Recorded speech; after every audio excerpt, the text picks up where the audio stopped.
All right. Let's plug this in here. It is Monday, April 27th, 2015 at 1 o'clock Eastern Time, and this is Higher Ed Special Edition. I am your host, Nick Denardis, Director of Digital Communications at Wayne State University and Regional Conference Chair of the 2015 Higher Ed Web Association Conference in Michigan. Did you miss out on the conference? Not to worry. I am here with a bunch of great people to recap what happened at the conference last week, and basically it was recap the conference last week for higher ed web professionals for marketing, design, development, coding, social media, and management in Detroit. I have a few of those folks here for our virtual debrief. Higher Ed Web Special Edition, or Higher Ed Special Edition, is part of the Higher Ed Live network, offering viewers direct access to the best and brightest minds in education. Live webinars allow viewers to share knowledge and participate in discussions around the most important issues in this industry. All episodes of Higher Ed Special Edition are free and accessible in video archives at higheredlive.com and podcast format on iTunes. So if you're not already a subscriber, please do so now. And if you haven't rated the podcast or overall all of the episodes, please do. It definitely helps out.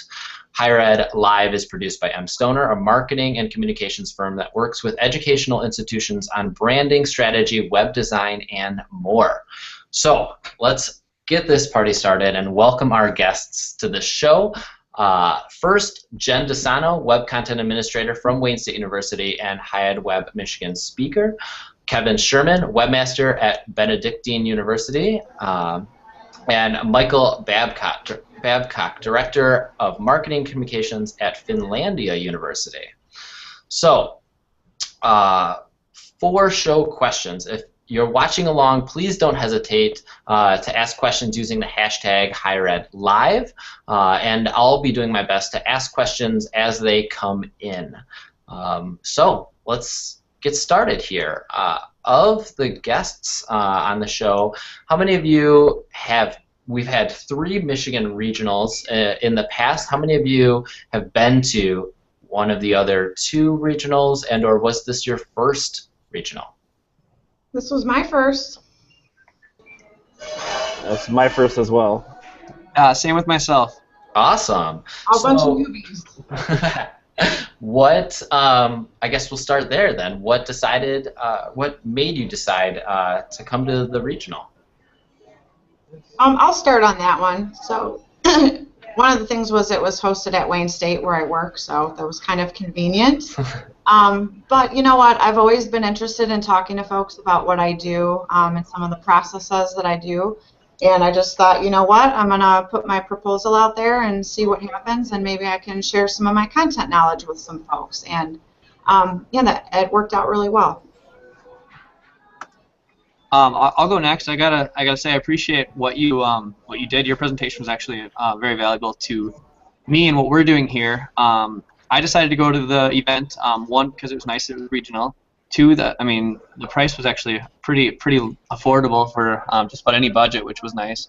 But 3, we're doing a big project here, redesigning our website, and I knew based on what I could tell from the talkers that it was going to be a great event to get some knowledge.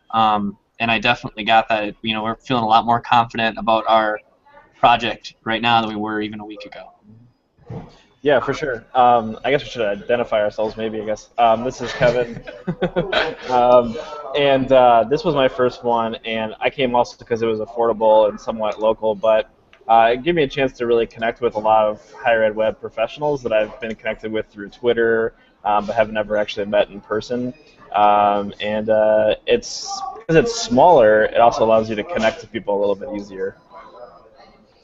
Awesome. Well, that's great reasons to come to the national, or to come to the regional. I think that I know for myself, I know that I was an attendee, of course, but I ended up wanting to chair this year basically for almost all of the reasons that you all mentioned. That it's affordable, pulling from speakers who are potentially first-time speakers or don't have haven't talked at a kind of national level. It's really great to get those ideas out to that community. And so I'm glad that you all made it this year. How many of you have gone to the National High Web Conference? Anybody? I haven't been yet. I have also not been, but seeing as it's in Milwaukee this year, definitely hoping to get there. Yeah, it is close to to Michigan here, so it is within reach, I think, for most people who typically most people have driven to the Michigan conference, and so that's good to hear. There's the speakers at National have always, have routinely every year kind of topped the year before. It's been a really great conference. If you haven't been there, if you're watching this, if you haven't been there, look at some of the previous conference websites to see who they had as speakers. You would be amazed at some of the great people that they get. And so I think we kind of covered why regionals are so important. But I guess like why we talked about like why you attended Michigan, but why do you feel that regionals are a great place for people at other institutions potentially within a team, or we've even still have people who are teams of one? Why are kind of these national conferences a good place for them? I'll start that one. I think that it's really important to get insight from other universities and other people and other institutions to see what you're doing outside of your own institution, because day after day we're doing the same processes, and we have lots of great ideas, but you're working on the same project for so long that the insight that you get from other people and seeing how other institutions do it, I think that's probably the most beneficial thing about these types of gatherings, is getting that additional insight or that extra idea that you just haven't hashed out with your own team. Yeah, for us, it was actually talking about the regional one again, it was so nice to see the people that we've actually been looking at their websites going, this Purdue website is really nice. What did they do? And then they're actually presenting. Or U of M Flint, Grand Valley's too. Those are people that we had been looking at and going, these people are doing really good work. What are they doing? And it was cool to see and meet them and be able to interact with them in person. And then on a national level, I'm really excited just because I assume that there'll be some really cool presenters that are going to come in and really have some great insight. Because some of the presenters it was amazing to hear from them. Specifically the U of M guy, the brand manager. That was a story I hadn't heard before. That story he gave was just it was very motivating.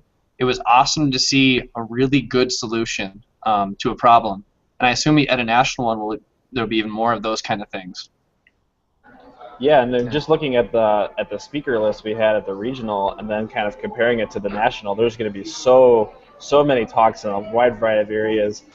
It's almost kind of unfortunate because we may miss a few really good ones, but I think it's going to be just fantastic to see how this kind of an event scales up to the national level, and just the many more people we'll be able to connect to that we hear about doing amazing things and come up with great ideas from all across the country, and this is a great place to kind of get all of them in one room and learn from each other.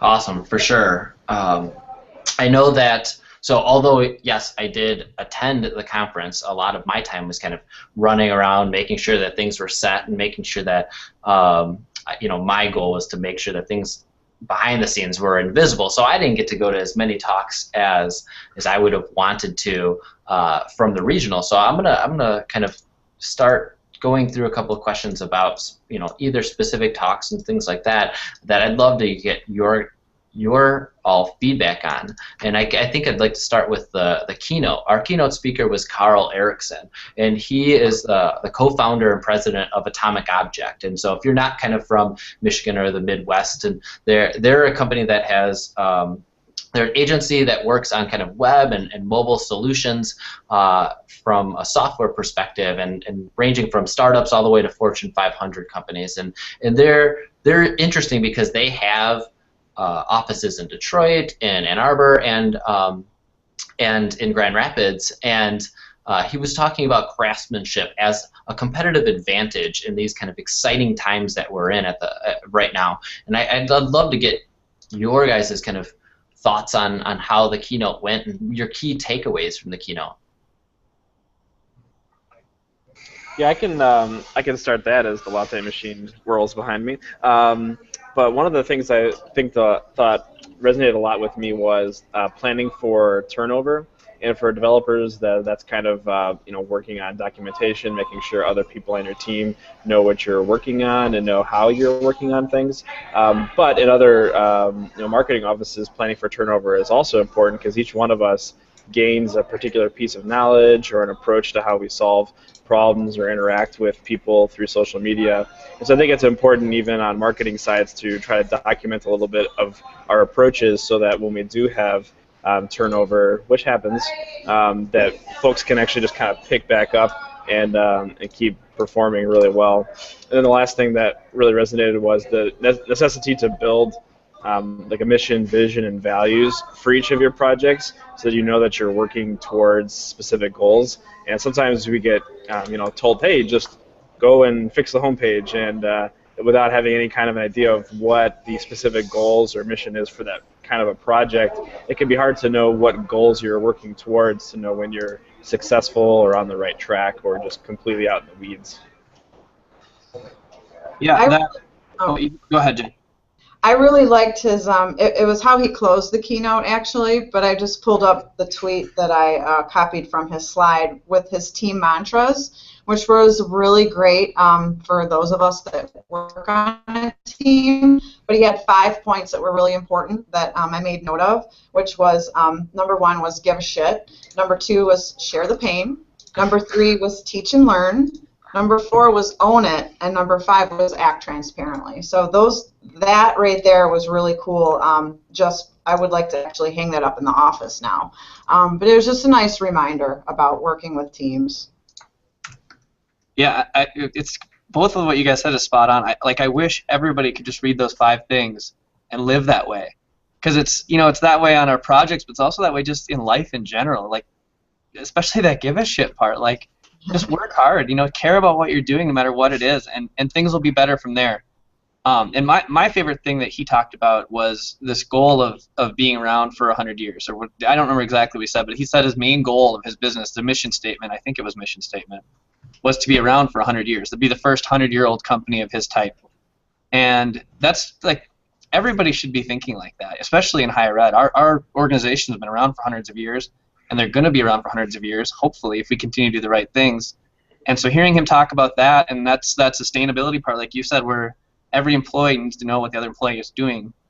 You need to believe in what they're doing. You need to be able to talk about what they're doing. And you need to be able to do it yourself to extents if they're not going to be able to do it. And that's, all of us need to learn from that, because that's how you have the best teams. And he was right on with that kind of stuff, it was fun. He was a good presenter. Awesome. It's on. That's. I was in and out of the room, and I'm glad that you guys are here to wrap that up for me, because because that kind of pulls it all together into one nice cohesive unit for kind of what we wanted as organizers to get out of his keynote. It's really hard, and I have it's really hard to plan for an event months in advance when you don't know exactly who your audience is going to be. You don't know who the other speakers are going to be, and so for us planning an event, we had to pick a direction and just like go with it. And Nate Reimer asked about for other regional chairs, what advice would I give, and I'll get to that in a little bit. But for right now, I guess my advice is going to be like, picking a direction, going for it, and although things like aren't going to you won't know everything up front, it's going to be important to kind of have an overarching theme for the overall conference. And so, especially from the keynote, which kind of kicks it all off and sets the mood and tone for the rest of the conference. All right, so after kind of the keynote, we went into both a kind of a technical track and a kind of more marketing track. I kind of want to open it up to hear from you guys, maybe if you all had a either specific speaker or set of speakers, maybe we'll just kind of go around, maybe do 2 speakers each or something like that, as far as, you know, what a speaker or overall session or 2 that you went to that you really enjoyed and some takeaways from it. I can start that one. So I basically stuck with the marketing track because I don't program sites or anything, so I didn't need really any of the technical groups. But so I sit in on all those, and one of my favorite was the Purdue talk about their homepage, because, you know, everybody thinks everything's on the homepage. But a couple of takeaways I got from that, especially, was about the navigation. If you're everything, what are you? You're nothing. So he said, you know, they were saying, please stop putting 200 links on the homepage. Your goal is to get people off of the homepage, not swimming on your homepage. Stuff like that. But I really liked watching kind of their, basically the history of the redesign of the Purdue site, and then hopefully, you know, we'll get follow-up on that as they move forward. And then the one the next day that actually made me cry a little bit was the Ron Bronson's talk about millennials.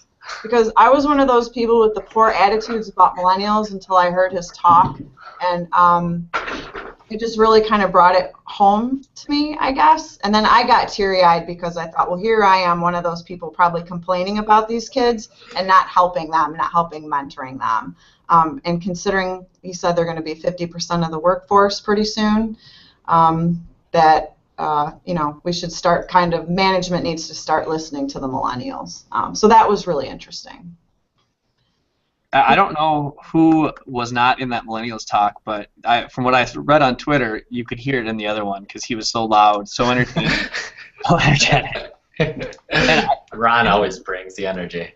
Yeah, he was great. I mean, I would love to go watch him talk again. He was so entertaining, and fun and right, but he was right on. These people, like the way he talked about it, is a lot of the things that it goes back to that give a shit idea. These kids don't want to just do something; they want to do something they care about, and make a difference. And for us, I mean, we'll take that immediately into what we're planning on doing. You know, one thing we learned from a lot of the people there is to take advantage of student workers. We're not doing that nearly enough here, so I'm excited to start doing that and having that attitude that he brought in. You know, these kids want to make a difference, so give them the opportunity, and that's what we're gonna do. It's gonna be awesome. I hope. It's gonna be scary. Yeah. Some other presentations I thought were worthwhile. You know, Jen was one of the presenters talking about this content strategy, and a lot of the things you talked about were things that you read about, you see, you learn about through the processes, and we've been doing them here, and it's been interesting. You can see some of the work behind me. We're working hard on trying to do those things, but it was awesome to hear you talk about your process for it, because we can learn a lot from that process, because those things that you talked about weren't necessarily what you see on different blogs. The more times you can hear about that process, the more things you can take into your process to try to improve them. So I learned a lot from that one, and I'm excited to hear that one back too, because you talked so much detail. Like, I want to go into those details a little bit. That'll be really interesting. Like the Purdue one you said, that was really fun. I loved how he pitted himself against the world. You know, like, we're doing it this way, you guys are going to deal with it, and we're unique, and it's fun. It is. It's really cool. The work that they do. The U of M Flint site too. That was an interesting presentation. Hearing about the way they do things, and their front page is really, really nice. The way that they do their initial navigation bar and that. So that was really cool too. And then again, I was really wowed by that U of M brand manager guy. That was really interesting, and it was a really good example of a tool that he built, or that his team built. Yeah. For those that haven't heard this story before, they rebranded the U of M, which you would never guess, because that's how you do a really good rebrand, when you can't tell they rebranded it. But it's so well done. They just tightened everything up, and they made a tool on their website where people can go and make a new logo for their department or their section of the campus. And they'll get a mock-up of what it looks like of their new logo with the full brand standards met, and then 24 hours later they get a full suite of everything you'd want from a logo. Hearing about how he learned what the problem was and then worked with his team to create this tool, and the fact that it's worked. They've had 3,000 different logos made on their campus just in the last, I think it was a year, he said. That was great. Yeah, that I heard nothing, like, since, I'm just going to jump in, I heard after his talk, like, almost everyone I talked to talked about that the U of M talk and their tool and just how ingenious it was that of how they solved that problem. Yeah, cool. And I know you guys kind of stuck with more of the marketing track. I actually jumped back and forth a little bit between tech and the marketing one. So I'll talk about a few of the tech presentations. My favorite, which I was really excited to hear about, was the Scott Fidelke, I think, from Iowa.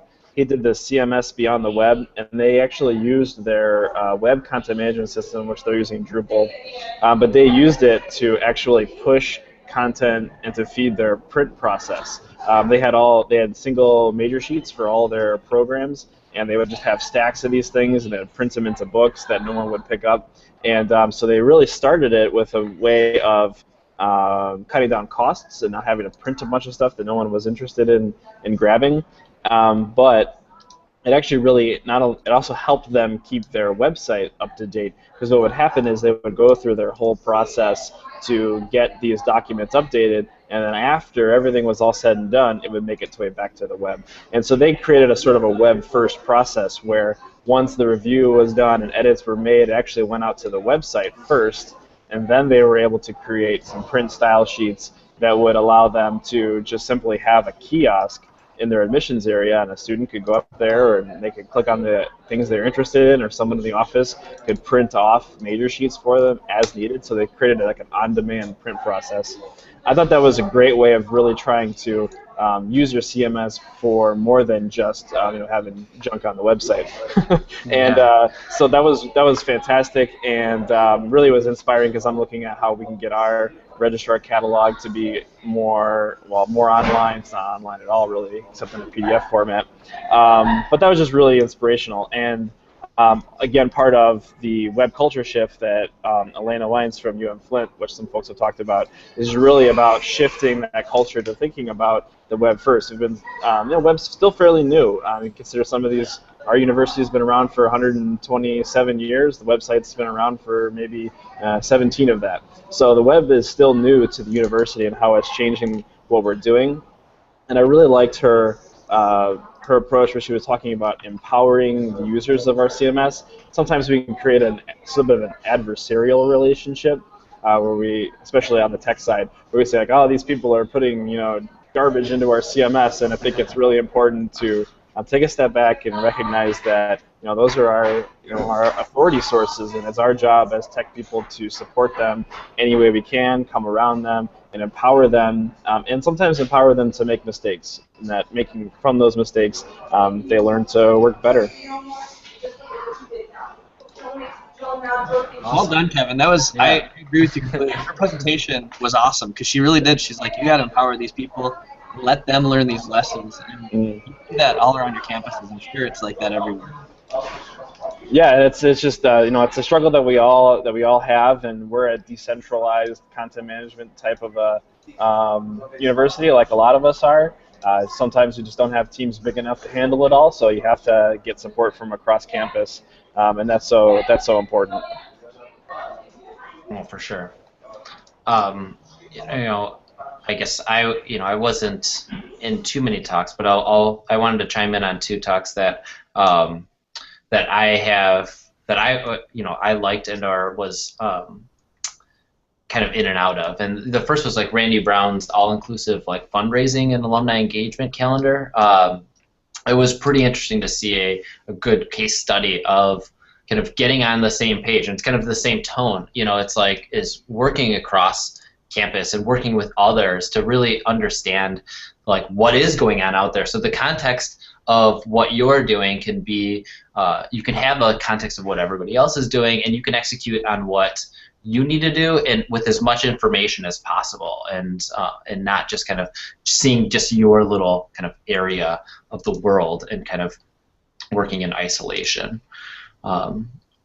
And then the other one, which I didn't get to go to too much of, but I thought is definitely important, and I know that there's a whole track and area of it in the of the national conferences, was Jenny Engel's Page Performance and Responsive Design. I think that is going to continue to be an area that needs attention, right? And it's not just the content of the pages, but how quickly can those pages be delivered to your end users. And that's not even going to be as important for your end users, but also for your search engine rankings and how adaptable your content is to the devices that you can't even plan for in the future. Yeah, and I'll definitely give a shout out to some of the other tech presenters, building your own Grunt plugin and the command line tips. Those were great talks. I missed a few of them.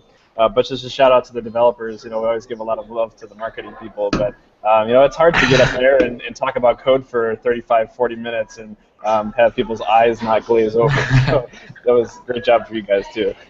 There's a lot of developers there, and you could tell that they were getting a lot of inside knowledge too. So that was great to see. I didn't go to a single one over there, but I heard a lot of good things as well. Awesome. So other than the talks, one of the things that we wanted to get out of the conference really was it being in Detroit. We've typically had our kind of evening excursion event at like a museum or something like that. But being in Detroit, we wanted to bring people into kind of the old, like Detroit, the city, and since people were driving in from all over Michigan and Illinois and Ohio and stuff, so a lot of people had never been to Detroit, and they had a perception of Detroit that wasn't 100% accurate, and or potentially has changed in the last couple of years. And so we had a kind of walking tour and strolling supper downtown. Did you guys attend that evening excursion? And I guess I wanted to get a little bit of your feedback of maybe something new that you learned, some takeaway from that. Yeah, I think all of us went on the excursion. That was a lot of fun. Detroit reminded me a little bit of Chicago, just some of the old architecture. But I thought it was a lot of fun, and the fact that you call it supper is also pretty cool. Yeah, it was a little windy that day, but it was okay. I did enjoy some of the things I learned from the tour guide, and I'm born and raised here, so you think you know everything, and then they bring up that extra fact. The places we went were really nice, and the food was good, and it was just good company all around. Yeah, I was I live in Michigan, but I'm 10 hours from Detroit, so I don't get down there very often. But Detroit is the hub of our state. That's where there's so much commerce there that we all hear about it. We're always connected to Detroit in one way or another. So it was really fun to check out Detroit, the Detroit that we saw. And it was something that I never would have thought that you'd use the word cutesy with Detroit. But that park that they have right in the center of town, that kind of is the hub, that's the center point of what goes on around it. That was pretty cool, and it was cute. I can imagine in the summer with all the stuff they have going on there, and then the winter with the ice skating and that stuff you don't hear about often. And obviously the restaurants and that stuff was really nice. That was fun. It's nice to get some really cultural meals like that. And mojitos. I don't know if anyone had one of those mojitos at Vincente's, but they were fabulous. I had a lot of fun just really getting to spend some extra time talking to people about their context, just outside of the conference. I think Michael and I talked a lot. We actually, he's from a really small private Christian university, and that's where I went to my undergraduate, and where I worked for 4 or 5 years. So it was even fun to just connect about just kind of different challenges that we all face while getting some good food. Yeah, I think that for me being able to decompress after a full day of sessions, back to back, we had 6 or 7 sessions on that first day plus the keynote. It was just it's a lot of information, and being able to kind of decompress with other like-minded people and stuff like that, I felt was great. I actually learned. I've lived in the Detroit area my whole life, and some of the stuff about the architecture and the connections between different buildings and stuff like that was something that I really helped me appreciate the stuff that I saw on a day-to-day basis that I never really even thought about, how connected history is to kind of where we're at today and where we're moving forward. All right. Where's my questions here? All right. So I guess I'll get to one question that came in from Twitter. I wish I had some of my other organizers on the show, but you know, the conference overall, the regional conference, the question is, kind of, as a fellow regional chair, what advice do you have in mind for the other regional chairs out there, potentially the ones that are scheduled? There are 2 other regionals scheduled. Where's my list? Of course, I lost it right as I'm about to say this. New York, HiveWeb New York, which is June 11th through 12th, 2015 in Ithaca, and HiveWeb Alabama, which is June 29th through 30th, 2015 in Tuscaloosa, Alabama. And so I guess from my perspective, you can't do it all yourself. You need a team of people. You need to be able to delegate stuff to others and trust, you know, anybody who's wants to or willing to get involved, to have them involved in some way. I think that, you know, you can't, having that support with multiple individuals is key to pulling off a great event. I think that the other thing is that start having a living document that everybody, if you don't already, works on almost a day-to-day basis. We met every week, and we kind of worked through everything as much as possible. We still miss stuff, and then there will always be things that you can't, that aren't under your control. You know, are you going to get, you know, this number of speakers in a technical track or this many in a marketing track? You gotta just trust that things will work out. Who said it over here? Elena, who was Elena from U of M Flint. Wasn't officially on our organizing committee, but she helped out us a bunch this year. She was previously the chair of the Michigan Regional, and the best advice that she ever got was from Tanya, that just breathe. And I think that is something that you need to do as anybody who's organizing any event, that there's lots of logistics, and just breathe, and it'll.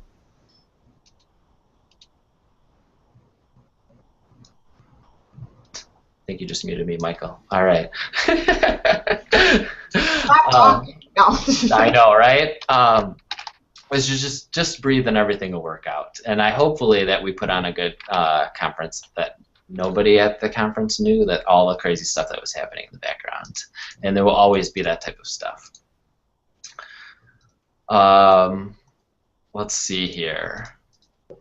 So I guess my advice is really just going to be trust in the other team members that are working on your event. I think that, you know, you don't try to do everything yourself. Be willing and able to delegate to others. Do we have any other questions here? Do you guys have any questions for each other, or kind of anything that you want? You know, from an organizational perspective, for the conference committee or any other speakers? Nothing.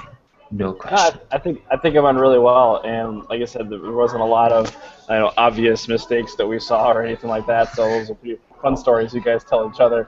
But no, I thought it went really well. Yeah. Do you normally split? Because I haven't been to any of the other high-ed regionals, so do you normally split the tracks into technical and marketing? Because I really liked that they were split like that, so that maybe a marketing person could go to a tech and vice versa. I don't know if they're normally done like that, but I thought that was a nice idea. Yeah, we typically, depending on, you know, there's a call for proposals, and, you know, depending on what the submissions that come in, will really kind of, what we found, to dictate what those tracks are. The last year we actually had 3 tracks. One was specific to responsive design, and so this year we just didn't have as many responsive talks. So it was kind of, the technical stuff was a little bit wider ranging. So we decided to just stick it to those 2, so that way there was, you know, that there was kind of definition within what you were going to, so you weren't bouncing all over the place.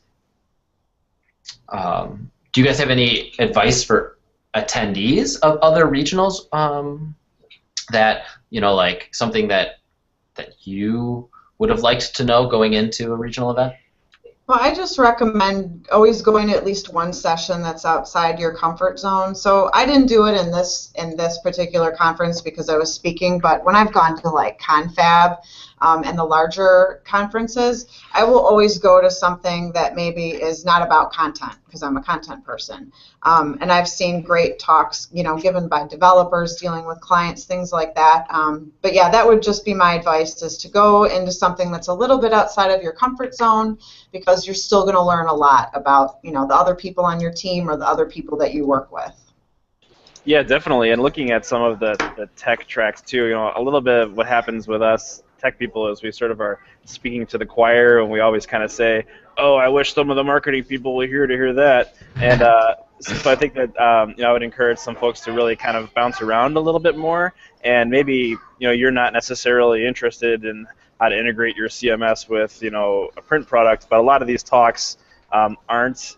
You've only got 30 minutes, 40 minutes. You can't get too technical. So just kind of be open to coming to some of these other ones, and maybe you'll miss what CSS is, but at least you'll understand that there's some different ways we can approach problems. And then also for the developers, to encourage you to go to some of the marketing ones where maybe you don't deal with web culture shift that you feel like, but these ideas of getting and helping your users and the evolution of our websites, those are all really key, and they will impact your day-to-day in ways you don't think. So if you already know how to use Grunt, maybe switch over to talking about a unified calendar for the campus and really kind of see what some other schools are doing. Yeah, I'd like to echo that point. I think that staying in like the technical mindset or the marketing mindset will only get you so far. I think seeing other people's successes and struggles and things, I think, will help. And I also think that, like, at least from my perspective, going to talks that like are way over my head, like people are like, well, I couldn't talk about this because it would be way too technical for the audience. But I personally like going to talks that I don't understand, just to get, even if I'm not going to leave the room with that like complete understanding, even to know that something is even possible, and somebody else is doing it and executing on it, will impact kind of my even future decisions about stuff. So I think that's a really great point. All right, so I think that's pretty much wraps it up. I did want to put one other thing in there too. Is one of the questions you had on here was if there was any speakers that we missed. Yeah. I really.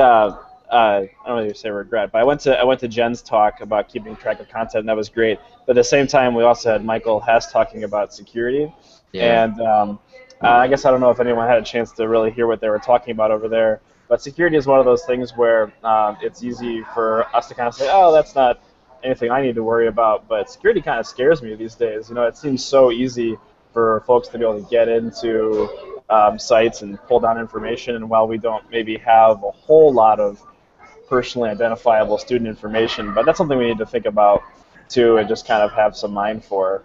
I don't know if anyone else missed one that they really were excited to go to.